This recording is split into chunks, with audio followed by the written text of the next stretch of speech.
it happens within the blink of an eye in terms of geological time.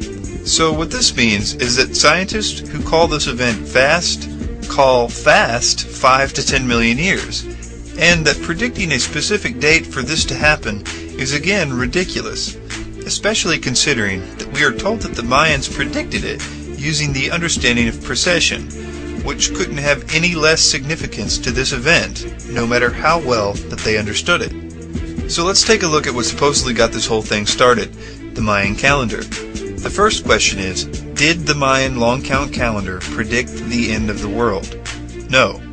There is no reference to this concept in Mayan culture. These ideas about the Mayan calendar are imposed by us, and not by the Mayans. Again, quoting John Major Jenkins, he says, "I do not concur with the Neo-Atlantean pole shift cataclysmologists on the idea that the world will literally end in 2012. With this distinction in mind, I admit that I still occasionally write as a shorthand note, end date, or end date in 2012. This does not mean that I believe the Mayan calendar or the world will end in AD 2012.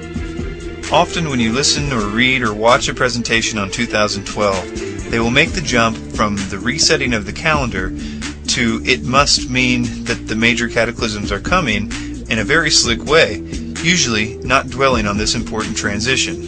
Those that do mention it usually cite one of the following reasons to tie it together.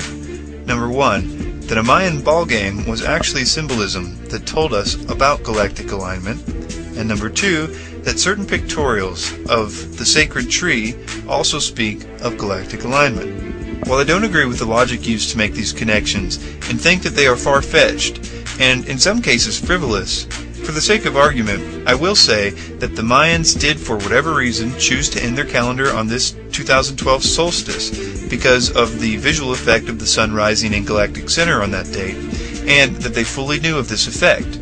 But even then, this would only be of local, religious, or mathematical significance.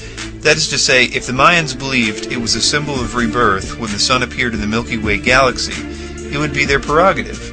But it wouldn't have any galactic importance. There is also this idea that the Mayans were able to miraculously determine these events, but it should be noted that Western society discovered the precession of the equinoxes at least 100 years before the first Mayan calendar was ever made, so it wasn't exactly a new concept. The calculations to determine these events are not magical, but a matter of mathematics and astronomical observations. The Mayan culture stayed stable for centuries, so it's entirely possible for an astronomer to plot the position of some stars at midnight at the equinox, and his grandson to plot the same stars 72 years later, and realize that the stars had all shifted 1 degree in that time. Multiply by 360 and you get the precession cycle of 26,000 years. Almost certainly this is how they did it, because that's all it takes. So, were the Mayans predicting the end of the world? Definitely not. In fact, the entire reason, as far as I can tell, for this hype is that the Mayans restart their calendar, much like we do on December 31st. But they did it on a solstice, which they had the mathematical skill to do fairly easily. We are the ones responsible for this 2012 fever. We have put a lot of words in the Mayans' mouths. We have thrown pole shifts and Planet X and solar flares and everything else into the mix, all of which have no connection and not only weren't suggested by the Mayans, but it would be impossible to predict any of those things using any of the methods we are told that they use to make such predictions. Not to mention that we have been told untruths about things like our solar system aligning with galactic center, which it did 3 million years ago, and we won't be returning for another 30 million years. I think there could be many reasons why this idea is so actively being promoted to the world. I encourage you to draw your own conclusions. However, while doing the research on this, I finally found out why I think it's being done. The following is my personal view, and it may be extreme, and if you don't agree with it, I encourage you not to throw the baby out with the bathwater, because the 2012 theories are still wrong, no matter what. If you don't want to hear my analysis, feel free to shut off the video at this point. Many 2012 researchers are quick to point out how things will be getting much worse upon the approach to 2012, and we will see many cataclysms and earth changes on the way to our promised enlightenment.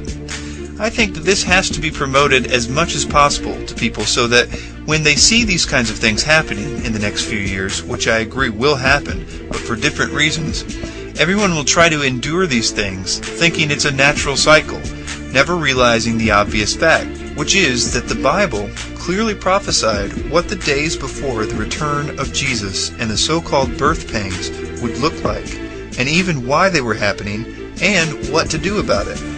This 2012 thing is both the proverbial carrot on the string, which keeps us looking for our illumination, while simultaneously gives us the pride that we know that all these terrible things are a result of science. Thus, there is no reason to pay attention to any of that. I hear a lot of criticisms of the Bible. I'm not too impressed with most of them.